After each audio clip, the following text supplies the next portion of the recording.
Honorable guests. The summit, set to be attended by more than 130 heads of state from around the globe, comes at a time when Africa is facing weather extremes coupled with energy and food crisis. COP27 requested the Standing Committee. The 2022 United Nations Climate Change Conference, COP27, will be taking place in Sharm el-Sheikh, Egypt, at the height of the country's worst drought in 4 years. Ruto is expected to deliver 2 speeches, one for the Kenyan government as the head of state and the other as chair of the Committee of African Heads of State. President Ruto's speech is expected to dwell on advocating the implementation of Paris Agreement adopted by 196 parties at COP21 in 2015 that undertakes to combat climate change and adapt to its effects.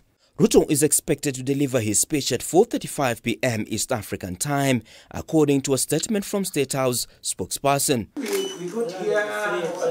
While in Egypt, Ruto met his Rwandan counterpart Paul Kagame, where they held talks. Also joining President Ruto is ODM and Azimio la Umoja One Kenya coalition leader Right Honorable Raila Odinga, who left this morning for Egypt to attend this year's United Nations 27th Conference of the Parties on Climate Change.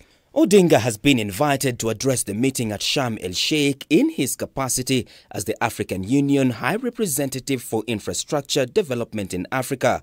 During the summit, Odinga is expected to make presentation on the impact of climate change on infrastructure development in Africa and why there is a need for strengthening adaptation and resilience, mitigating emissions, facilitating just transition, and increasing funding and collaboration for essential climate solutions.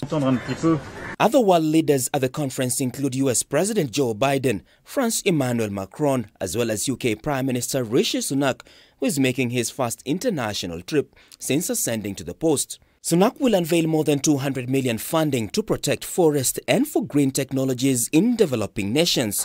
Excellencies, COP27 is open to all parties to the United Nations Framework Convention on Climate Change, the landmark treaty signed by many nations at the 1992 Earth Summit in Rio de Janeiro, Brazil.